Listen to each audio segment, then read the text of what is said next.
It's StreamYard is thinking, and we are live once again. Welcome, everybody. Super excited today. In fact, more than excited because we have a good friend and fellow expert here. In fact, this fellow here, David Schloss, is considered top of the rung of Facebook and Instagram ads. And hey, David, how you doing today? Doing great. Really appreciate being here. Yeah, dude. Thanks for taking time. You're a hard man to get a hold of, but understandably so. And I appreciate you taking time here today to join us and to talk about Facebook ads and specifically webinars. A very powerful kind of way to attract and get clients into your funnel and to your, improving your sales, obviously, into the organization. So let me just tell you really quick here. David Schloss, as you can see here, if you're coming in live, this also gets broadcast out to YouTube, is the founder of Convert ROI, a highly successful digital advertising agency focusing exclusively for Facebook and Instagram. Is that right, David? Am I saying that right? Yes, sir. All right. Fantastic. And one of the things that, makes this unique and for David, and as I know him in the marketplace, is also to kind of take complicated business scenarios and make them really effective and work well online and specifically through Facebook. And one of the ways that I know you do this, we'll talk about it through how to drive traffic and people to sign up for webinars. But one of the ways you do this is, and I caught this as one of your descriptions from the website, is the psychology behind how to do this. And I actually had a podcast launched yesterday where we talk about the psychology of ads and advertising and how important this is, really more than just clicking buttons inside the ads manager, right? Yep. So I'll be interested to hear more about that today. But first, before we dive into the webinars area of this presentation, I wanted to ask you, and I'm sure you've been asked this many times, how did you actually get started with Facebook ads advertising? Yeah, so I was first on Facebook about 12, 13 years ago. And at that time, they didn't really have an ad platform. It was more of they were testing ads out. Everything was right-hand side. And they were primarily giving this to just corporate entities, right? Your Cokes, your Pepsis, anything with big retail brands, right? You just think of any sort of clothing brand or anything along those lines. And at one point in time, they were doing just like almost like ad management deals similar to what we do, right? Where it's you could sign a 1-year agreement, it's $50,000, and then they're just going to test out, X amount of millions of impressions to see if this could work. That's how a lot of things were done in the past. When they opened up the platform to the public, which was a little over 10 years ago, I managed to get in through a friend of mine because at that time, the only way you were allowed in was either some sort of access code or you had to know somebody. So when I got into the ad platform, it was all because I knew somebody. The platform was very new. There wasn't a lot to work with. It was just, you put up a banner, you might choose some locations, and then you just sort of wait, right? There wasn't a lot of targeting options back then compared to how things are now. And so I got in, one, because I was curious as to what this platform can do.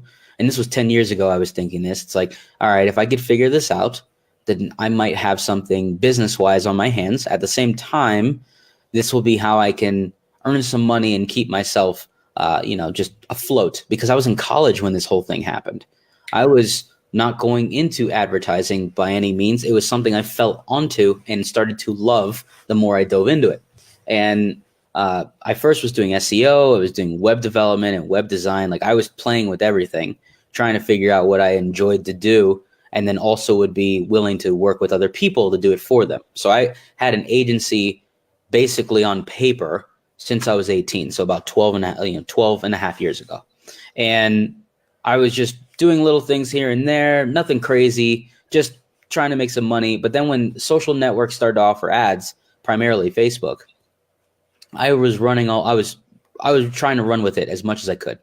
And as soon as I was in that platform, I was like, okay, I'm going to figure this out. I got to find a way to teach business people how to use this thing. But it wasn't that easy in the very beginning. It took several years before businesses even knew what Facebook was. And then it added, another 3 to 4 years on top of that before businesses were asking for Facebook ads. So I was way too early to the party in order for a small business to even understand that Facebook was something worth putting time into.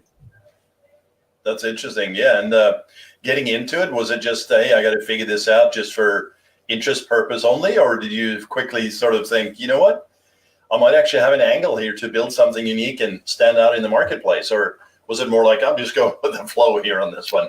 Yeah, in the beginning, it was just I'm going to figure this out, right? I'm going to try to figure this thing out. Maybe I'll do some affiliate marketing. Maybe I'll do something for myself, right? There was really not that much thought into I'm going to do this for other people because, in all honesty, I'm a 21-year-old. My last thought is like, oh, I'm going to go sign 30 clients and make this a service. My thought was, is how do I make this work so I can make 5 to 10 grand a month? Because at 20 years old in college, if you're making 5 to 10 grand a month, you're chilling. You're fine, right? And so I was just thinking that. Now, once I was out of college, I was 22, got my degree, got a part-time job just to keep things afloat. Like I said, I was just trying to make sure that I wasn't at any point feeling a sense of scarcity in my life, which I eventually ran into several times. But while I was still learning the foundations of Facebook, there weren't that many courses out there. Maybe 2 or 3. I can't even remember what they were, but there weren't that many courses back then. And if there were courses, they were very short because there weren't a lot of things to play with on the ad platform back then. And as the platform began to evolve, that's when I was able to take it to other businesses and say, here's how I've used it for so-and-so, let's say a realtor, and here's what it's done for that business. And then here's how we can apply it to your dental office or your chiropractic office or, your law firm or whatever it may be. So it took several years for me to even get to the point of feeling comfortable enough to taking this platform to someone and proposing that they need to use it. Yeah. I didn't start to hit strides and really make this work until about 5-6 years ago. Because around 5-6 years ago, Business Manager was a concept. Audience Insight tool came out. Like all these extra things that now are common were brand new. Right? The ability to open up 100 ad accounts. It was very difficult to do that back then, unless you had a bunch of profiles. Now, I just open up a Business Manager, request it, and I got 100 ad accounts. Right?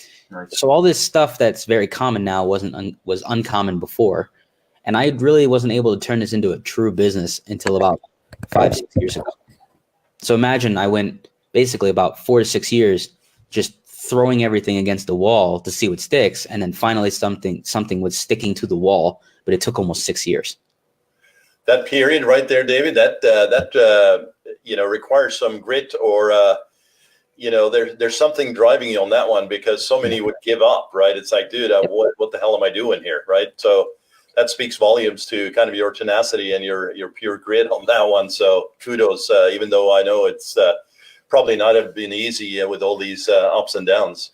Yeah, it was very, very tough, but it was worth it because now, like you said, developing a brand, have a business built upon a platform, which I know can be a positive and negative to a lot of people, but it's built onto a platform where I've established myself as a credible source for information on Facebook and running ads on Facebook. And I've done ads for, if not a couple hundred people, I know at least almost 400 or 500 people in just the last 3-4 years, right? Just consulting, running their ads, running launches, you name it.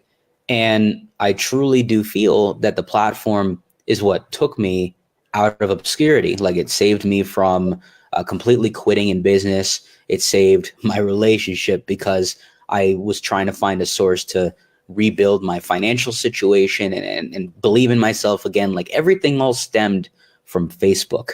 It didn't come from just, one day I was sleeping, I woke up, had an idea and things started to click. Like, no, everything all originated from this platform. Yeah. And so Facebook does drive my business. Instagram drives my business. But at the same time, I've used the platform in order to, spread the message of both myself and my clients. And then in turn, those people come onto us and, buy whatever it is we put out there. Yeah, that's phenomenal. And you talked a little bit about the challenges here, obviously, actually a lot, but you also talk about working with client, and that transitions over to working with clients. And really my next question, and again, we're going to get to the webinars here, but my next question is, what is if there's one thing that you've seen for yourself, yes, but also for clients or prospects that are coming into this, obviously there's more established brands and, established, well, brands / individuals / companies. And then it's, newbies coming in. What's that one thing, or maybe a couple of things that you see is like, okay, here's the pattern again and again and again that people struggle with, and even yourself back then? Yeah, it's oftentimes when it comes to just building a business, not just having an agency, right? Because with the agency side, a lot of people have issues with client retention. Yeah. And client retention could be based on a variety of things, right? It could be that they're not getting results, which everyone thinks is the reason. It's not always the reason. So I've had experiences where I've had great results for clients and they still leave. And they leave because we've made them so much money that now they have enough money to hire someone in-house.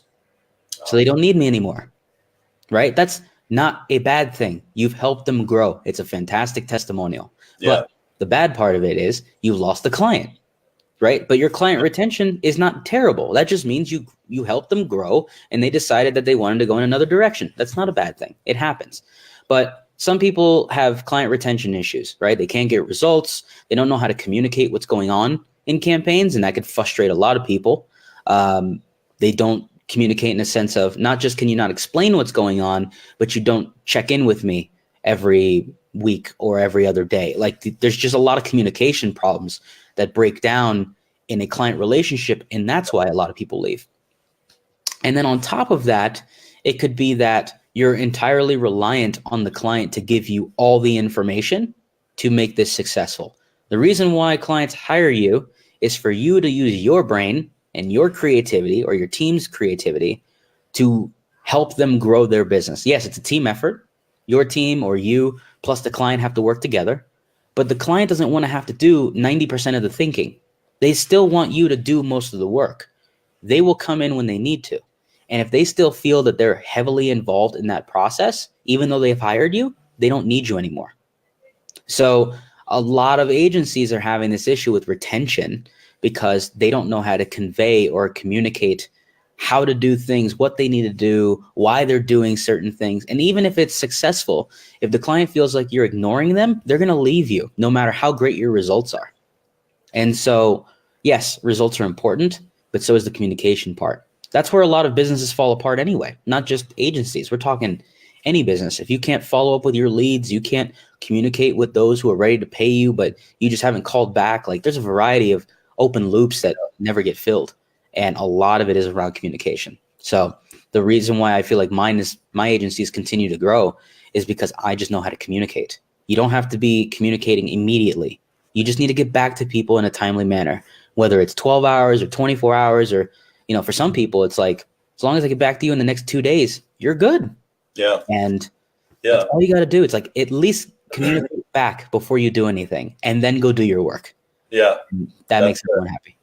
That's huge. That's really a massive takeaway right there. And it goes beyond just, expectations management. It's also systems and processes, and here's how we work. So they understand, okay, here's what's happening. And then you stick to that rule and you educate them on that rule so that you show up as an authority and leader, not just somebody who's like, doggedly following their instructions. You need to come in strong, and those are great relationships, and those are the clients you want too. So yeah, no, that's a good one right there, man.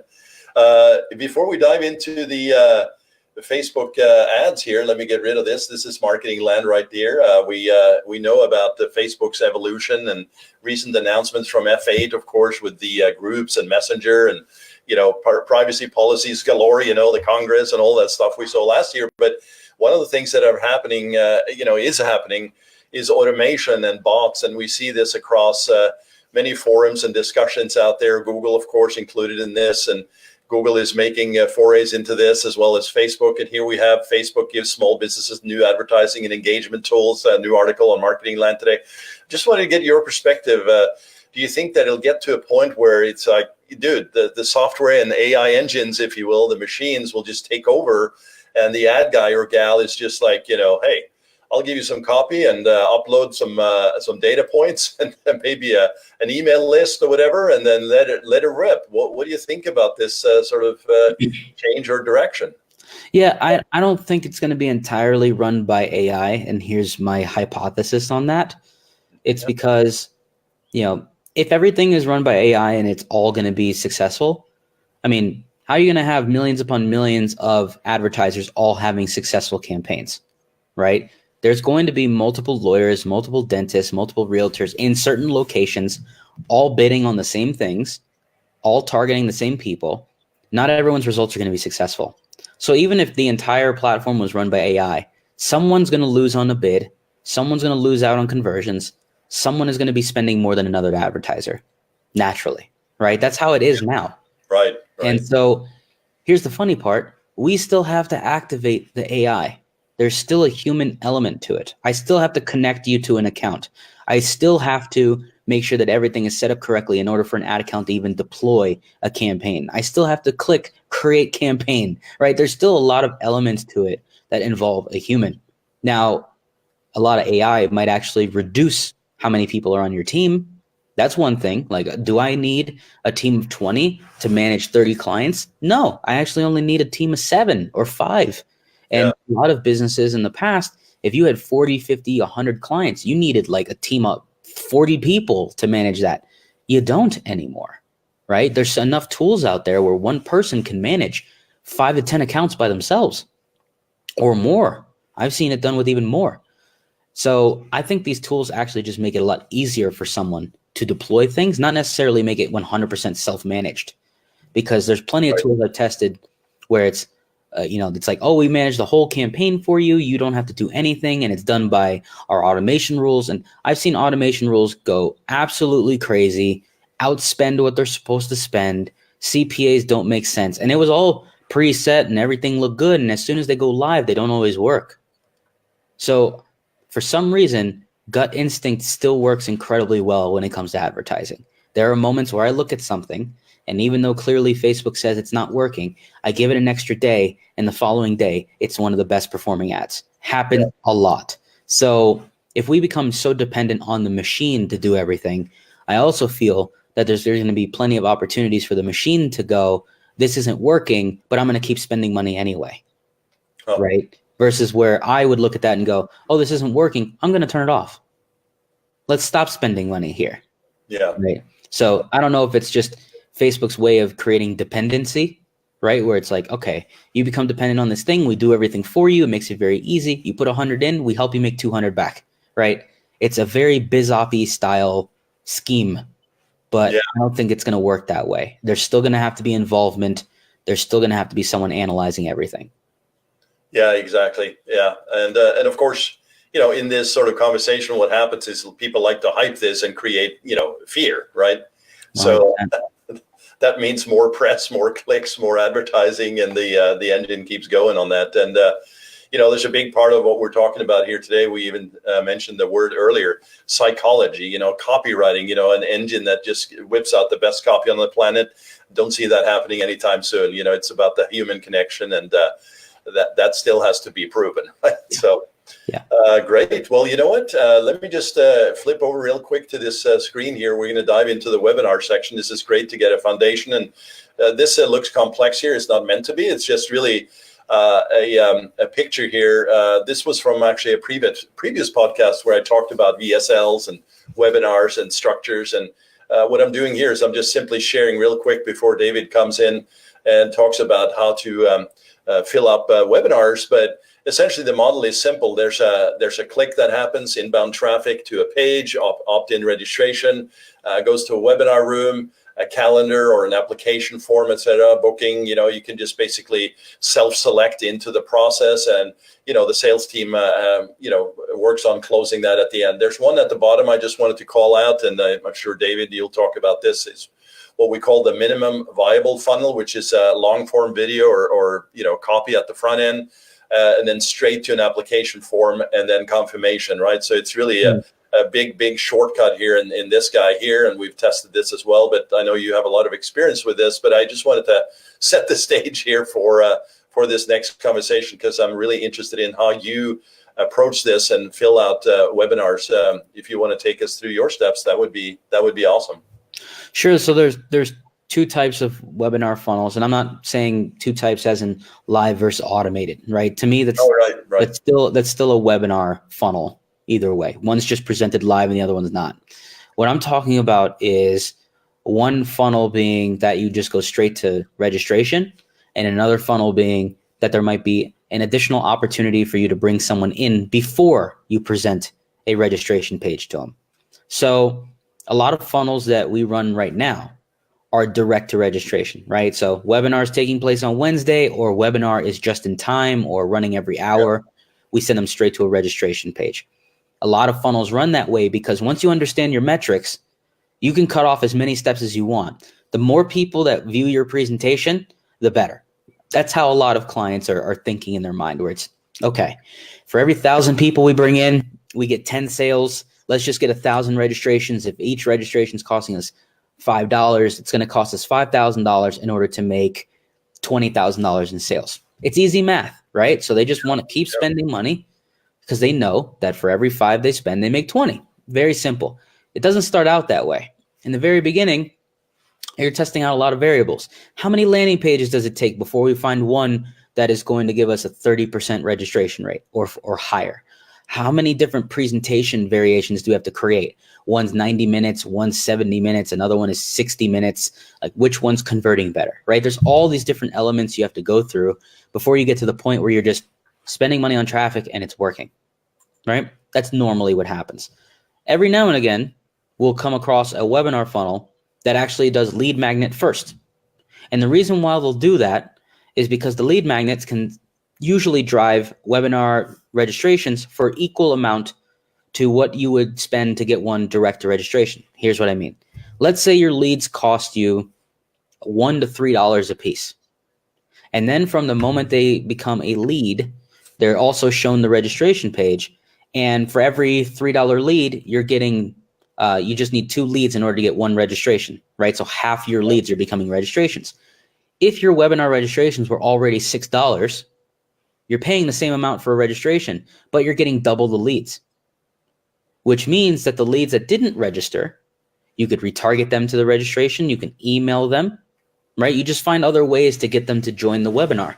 Or maybe you promote something else to them down the road if they decide to never jump on your webinar. You could do an affiliate promotion or send them to a different product.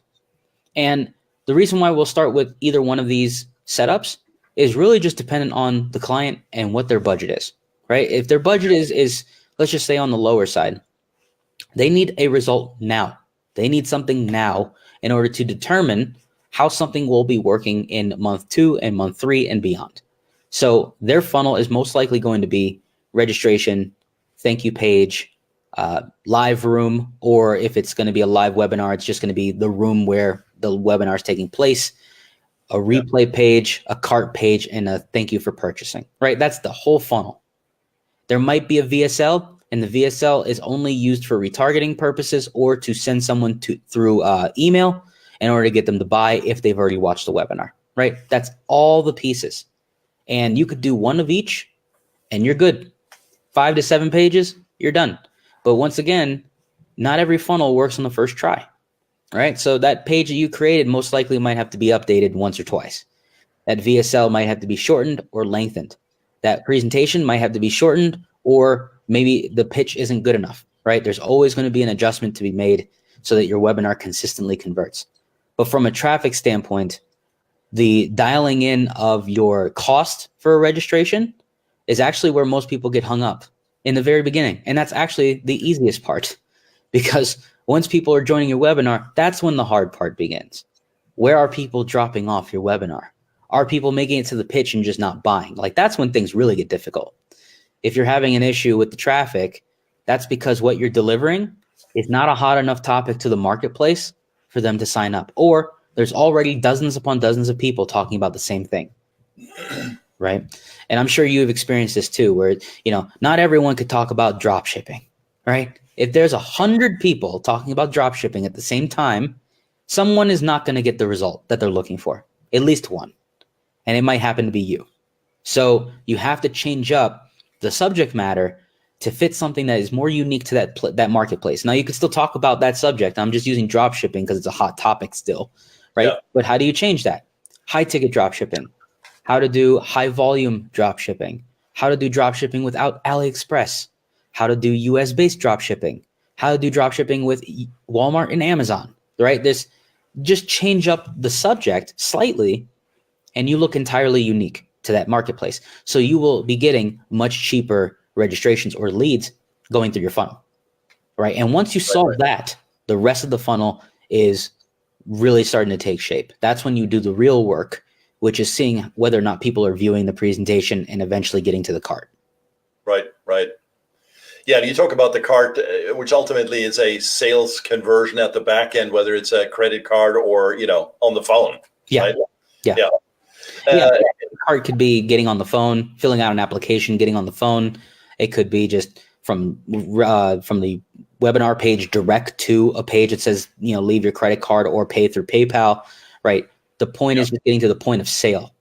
And that funnel needs to be adjusted a variety of times before it's nearly perfect, where, for every 10 people that go through, at least 2 make it to the cart, or however many people you want to make it to the cart, you get there.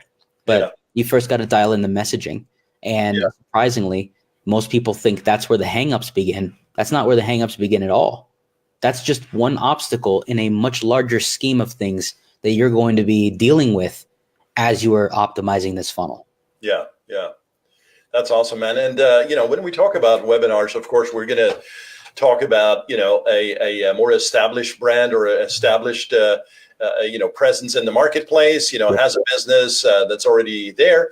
And of course, the flip side is, hey, I'm fairly new to this. I'm an expert, quote unquote, at what I do. Maybe I'm a insurance specialist, or I'm a life coach, or a trainer like gym, physical fitness, etc. And I want to do webinars. I've sold some products, etc. What would be the approach you would take to somebody fairly new to just say, listen, I haven't done webinars, or I haven't really proven any funnels. I'm really brand new, but I have a proven market. I've been in business for 5-10 years, whatever. How do you take them through? And what I'm looking for also is a little bit of on the metric side. We talked about that. But, so if we do the most simple of like an ad to a lander, registration, that is, thank you, and maybe a call or a cart. What do you look for in terms of like starting something like that out brand new? And then how do you start changing it based on metrics? Meaning like, okay, well, we got to have at least, 100 visitors to the lander, the registration page, before we do any A/B testing or switching headlines or any of that. How would you approach a fairly new person into this webinar funnel? So with new people, it's going to be more dependent on whether or not they feel more comfortable getting on the phone, or do they feel comfortable selling through video? Okay. Because what I often find, at least these days with like local based clients, let's say they're an insurance specialist or a realtor, like realtors don't really need a webinar. What they really just need are short form videos, 5 to 10 minutes, maybe 15 minutes long at length, to just portray what it is they do, how they do things, and people they've done work with, right? Their past clientele. Right. And once they do that and establish their credibility, people are going to sign up to want to talk to them, right? Not necessarily about a house, just in general. It's like, I want you to be my realtor, right? So they aren't going to need a webinar per se. It would be more of an application funnel, right? Where it's a short video that drives people to an application and a phone call, right?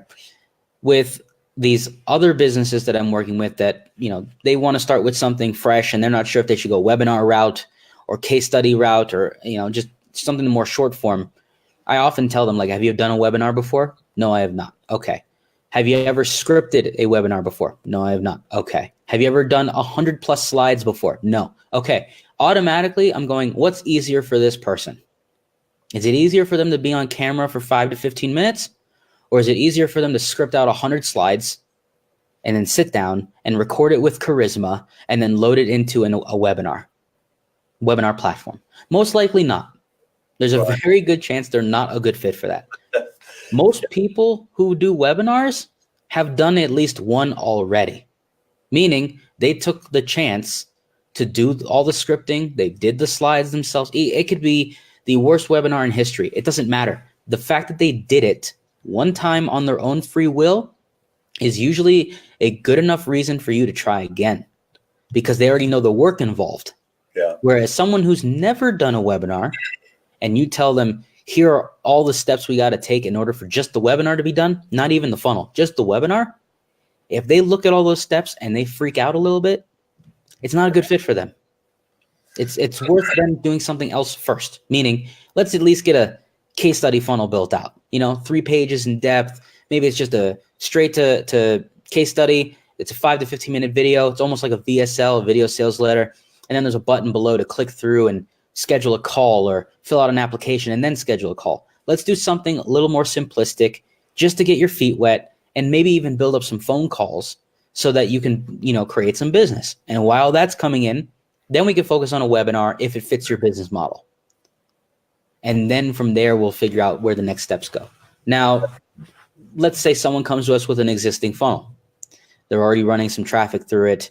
They are, they're getting some results, but not necessarily in the fashion they want them to be in. They want more success from it. Then we'll look at, okay, how many registrations have they actually sent through the funnel? How many of those people have watched the presentation? Our metrics for auto webinars are things like, did we at least get 300 to 400 registrations before we make any drastic changes, right? Did at least 50% of those people watch the presentation, at least start it, not watch all the way through, but at least start it. So out of 400 people, did 200 people at least start the presentation? On auto webinars, it's very possible to get 50%. On live, it's more like on the low end, 10% to on the high end, 30%, right? Most of the time. So you're looking at a completely different metric there. But if you're doing auto webinar, which is what most people want, then did you get at least 200 people to activate the webinar? And then from there, that's where you can decide whether or not your webinar is driving people to the end. Is it actually enticing enough for them to get to the pitch? Are they dropping off too soon, right? Because if you're using something like EverWebinar or Wistia, you could see, this 60-minute webinar, most people made it to minute 40. That's when the pitch is taking place. And a lot of people dropped off at minute 42, which means I need to work on my pitch. Or they made it to minute 20 and they dropped off, which means they didn't even get to my pitch. I need to work on the beginning portion of my webinar because it's not enticing enough for them to get to the point of the pitch, right? So we at least need to drive a couple hundred people to the webinar itself and have them register. But then we need a couple hundred people to actually sit down and watch the damn thing. And once that happens, it's like, okay, if 100 people or 200 people have watched this and no one's making it to the pitch, I got to work on my webinar.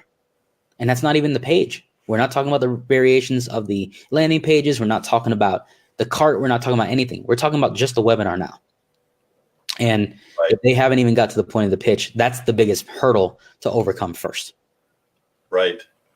That's really very clear. Yeah. And in order to do this, if somebody has the money because they've done well, maybe offline, or maybe they have an e-store running, Shopify, and but they really want to move into this more expert space. So funds is not really the issue. What is speed to market? Speed in general is going to adjust here, but what do you recommend as a starting budget out the gate, and how do you position the mindset on this to, hey, it's brand new, you haven't done webinars, I know you're ready to go, you have a lot of content developed, you have the money, resources. Here's the framework and the timeline and the expectations on what we should see as results. Yeah, if you are already doing somewhat well in your business, meaning even if you're doing 6 figures, I know local businesses that do 7 figures, but they barely even spend $100 a day. It's just, it's a fear of losing out. It's a fear of this isn't going to work. Right. Yeah. But let's say you're a 6-figure entrepreneur, maybe you're an insurance agent, realtor, someone doing things on your own, but you're not quite like the business owner. Right. Yeah. Yeah. And you want to go the expert route because what you do in your business could be very successful for others. So you create this webinar funnel. I tell people, if you can't spend at least $100 a day, which is $3,000 a month, don't do it. Now, I know people who've done it for less, but here's my logic behind $100 a day. Okay. $100 a day allows you to test 5 audiences at $20 a piece. Okay. 5 audiences a day at $20 a piece. I don't like to start anything at $5 or $10. I like to start at 20. Now, if you're someone who wants to start with $10 per audience, that's 10 audiences a day at $10 a piece.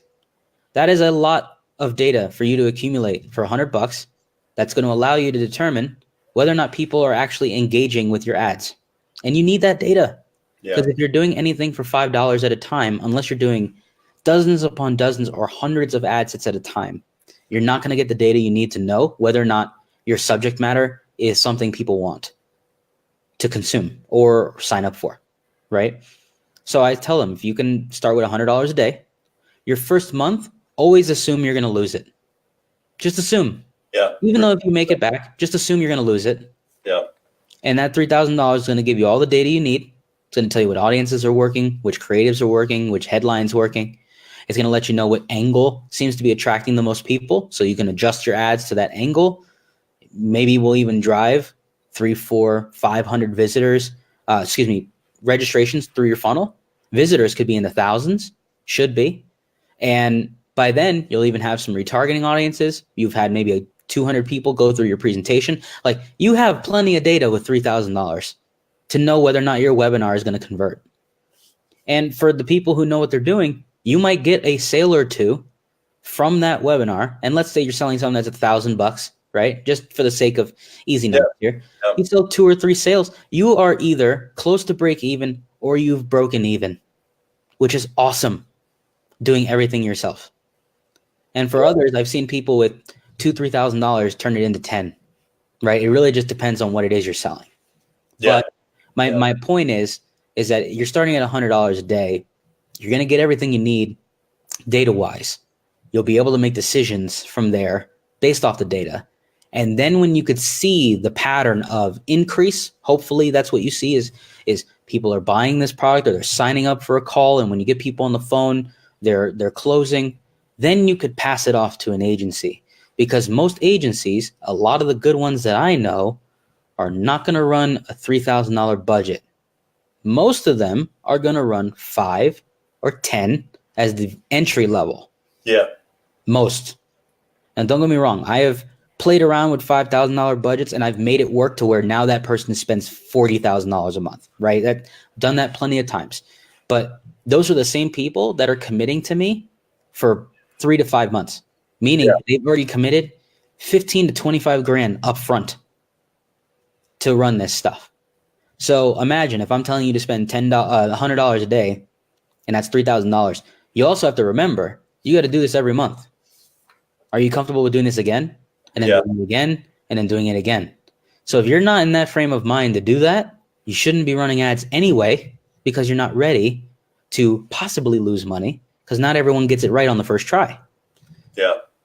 And that's what we actually prepare a lot of people for. It's like, all right, have you ever spent money on ads? No, I have not. But you have the money to spend on ads. Yes, I do. I have $20,000. Great. Prepare for the first month to be a loss. Yeah. Automatically. Even if we make you money, just prepare for it to be gone, because most businesses in the month 1 are just trying to figure things out. Yeah. And then from there, you could figure out the rest. That's awesome. Yeah. And this speaks right to what you said at the top, authenticity, expectations, integrity around this, and, setting the tone right out the gate, because there's so many, stories that you see in the forums and blogs and everywhere of folks just like, dude, that person sucked, or that agency sucked, or well, really, if you dig in, was that really entirely true? Maybe you sucked, right? And this is not a negative thing or a slant on somebody else, but it's a, 2 to tango, right? And making sure you as an authority in this space sets that tone, and what to expect is going to be important. So clearly one of your huge success metrics and points to be made there. Yeah. And it's really just a matter of what's your emotional response to losing money as well, right? Yeah. Because when I've lost money, the old me would freak out. Oh my God, I lost $1,000. I lost $10,000. What now? The entrepreneurial side of me loses $10,000 and goes, it's okay. I already know what I'm going to do to get it all back. Yeah. It's a lesson. That's awesome. It's a lesson. Yeah. It's not a loss. It's a lesson. And so if you're unable to look at your losses as a lesson, paid traffic is not where you should be right now, because most people lose money on paid traffic. Yeah. And it takes time to educate yourself. It takes time for your agency or your freelance advertiser or your in-house media buyer to learn what people want from you. That's why you're putting out these messages. That's why you're creating these funnels. There's a lot of things that need to be done in order for them to understand, oh, this is what they're looking for. This image, this video, this headline is what's grabbing their attention. And if you can't allow that to happen, meaning you can't allow ads to be at a loss for 30 to 60 days, you shouldn't run ads because they don't work all the time on the first try. Even though there's plenty of people you see in groups and forums and all this stuff where that happens, you don't know their previous experience. You don't know who built their webinar. You don't know who built their funnel. You don't know if they built all of it themselves. You have no clue. Yeah. For all you know, they did it all themselves. But for what they know, it could have been built by the best webinar person on the planet. The funnel could have been the best performing webinar from a friend of theirs. And they just ran traffic and it just works. But you didn't know that. You just look at this guy and you're like, came out of nowhere and has a successful funnel. Yeah. You don't know the whole story. So that's why I say, if you don't have $100 a day to spend times 3, right? Just in your brain, am I going to do this 3 months in a row?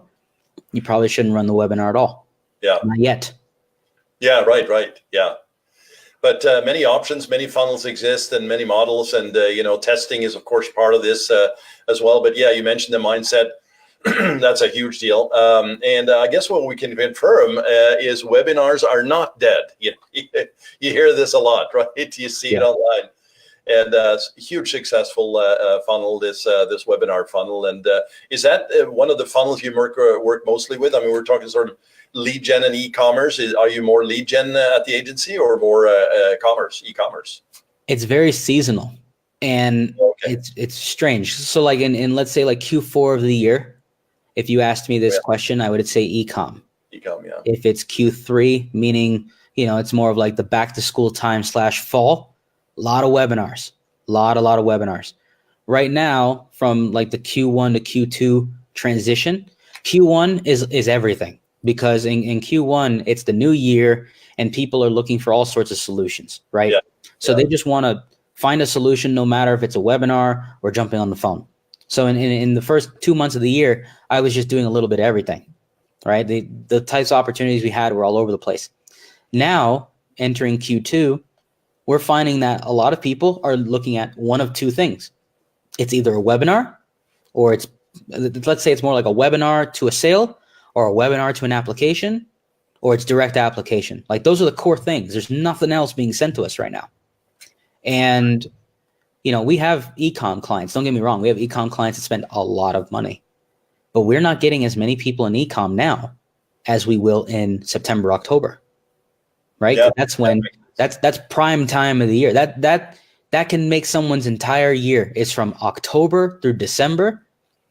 There are e-com businesses that will make $2, $3, $4 million in that span, and then for the rest of the year, they've only made $500,000. Yeah. Right. And so I don't expect to get that many clients like that right now. What we're seeing is a lot of education, a lot of people who want to get others on the phone, right? Maybe it's like coaching, or it's done for you services. And that's what we're seeing a lot of right now, because in the summer, a lot of service businesses actually slow down, right? Because in the summer, a lot of businesses are in like this, I don't know, they're just sort of like they're leveling out, right? People are on vacation. People are taking some downtime. Like, even realtors, like, the hottest time of the year is actually the summer, because so many people are taking off time that they're looking at houses to buy, right? They're looking at things to go do. Dealerships, like auto dealerships, are selling tons of cars because people want to go on vacations.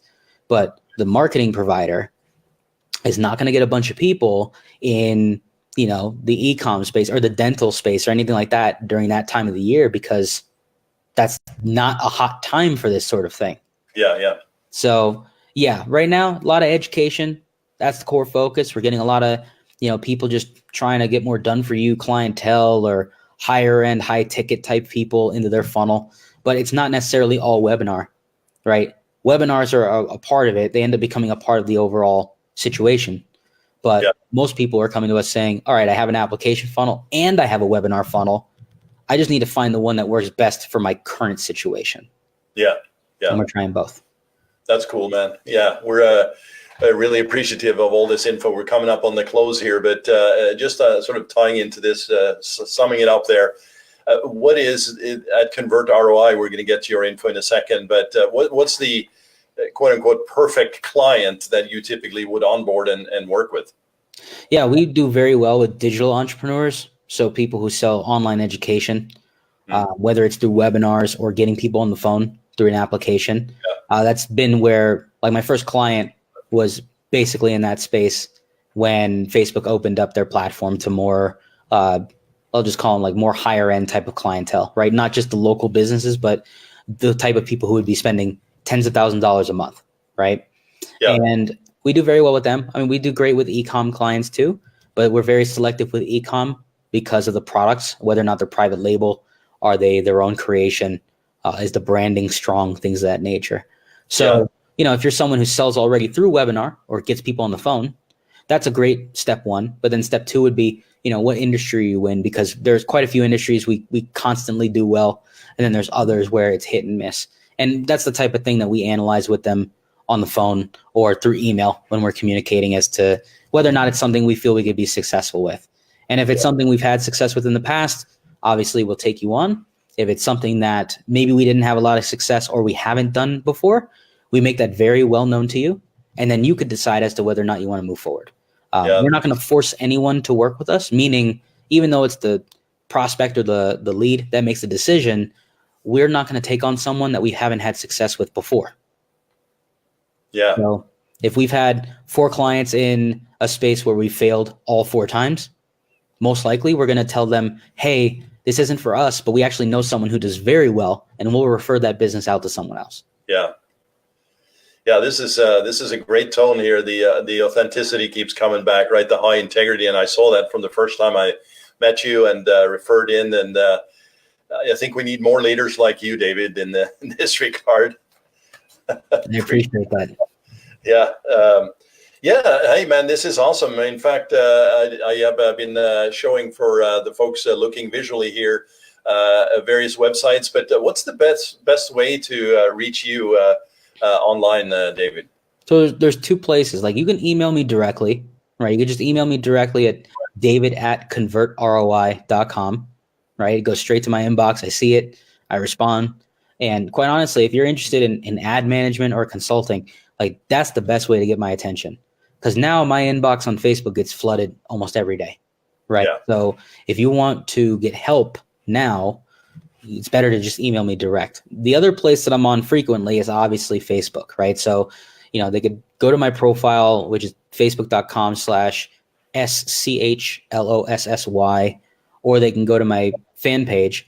And we actually, and by we, I mean my good friend Matt and I, like, we're constantly in our Facebook group just delivering free information, right? Just showcasing, what's going on at Facebook. What are we hearing from my rep? Like, what changes are being made? And that's where just a lot of people, before they ever contact me about ad management or consulting, like, that's where they're learning about me and how I convey education to people, right? So they'll go into that group, they'll learn about what's going on in the ad platform, how things are being done, what we're doing that's being successful. And then they'll hit me up and say, was in your group, loved everything that we saw. Can you do it for us instead? Yeah. Yeah, actually, I'm part of your group. It's awesome in there. Yeah. Thank you. Yeah. We all get busy and, we want to spend more time, but that's my fault. I need to spend more time in there as well. But, you serve your clients, and that's priority number one. So, but I appreciate all that you do. And I've put up the website here, convertroi.com as well. You got the Facebook info and obviously the ability to email directly. Any final thoughts, David, on this space that we're in, either sort of the direction for the next 6-12 months for yourself or the space, or just any final tips or thoughts on this? It's been a great conversation. Yeah, the webinar space is interesting. I would say that the shorter the webinar, the quicker you can convey what it is you're trying to deliver, the better. I'm often finding that shorter webinars are converting better these days. Webinars used to be 90 minutes to 2 hours, were fantastic. They still are, but they're not quite the same as they used to be. Like, every webinar we used to craft with our clients were 90 minutes to 2 hours, and they would all do great. Now you're pretty much doing webinars that are anywhere from 45 minutes to 60 minutes long. And if you can't convey what it is you want them to do, not just what you're going to do for them, but what you want them to do for you in that time frame, and actually get them convinced to want to work with you, it's going to be much more difficult to get your webinar or even getting people on the phone to actually convert. And so you have to be clear, concise, punctual, like just deliver it, get to the point, and then the people who want to work with you will contact you. So just keep that in mind when you're putting together these presentations, or if you're just doing ads in general. Even ads are getting shorter, right? Videos that are 60 seconds or less tend to do really, really well with our clients versus long form ads. So try to just be as clear as you can from the get-go, and you typically get the people you're looking for. That's great. Yeah, and I can attest to this. I just did a test on a webinar recently. It was 26 minutes, and it was 15-second videos, and just a headline that said, hey, you need help with this? I mean, the shortest you could think of. Mm-hmm. And I've dealt with this a lot over the years, and, we geeks, right, get into this, and, analysis paralysis and stuff. And I've spent so much time trying to figure this out myself because, testing is part of the game, right? But Yep. When it comes right down to it, you got to obviously test, but the short, sweet, kind of to the point that worked in this case. But as a general rule, I think you're right. This 90-minute stuff is just each business is different. I mean, if you're in the B2B marketplace and there's some non-automated webinar that goes on and everybody's been invited to this massive event, 90 minutes might be appropriate. But it's interesting to see the trends and what you're kind of capturing as well. That's some great insight there at the end here. Absolutely. Cool, man. Well, this has been just extraordinary. Just enjoyed this a lot. And I hope that you listeners and viewers as well have captured the essence here. We're going to be capturing this, of course, in my notes and show notes. And we have the information as well here. David, I just want to thank you as well for taking time today. What's your day looking like today? A lot of phone calls and lots of campaigns, nothing different. Yeah, exactly.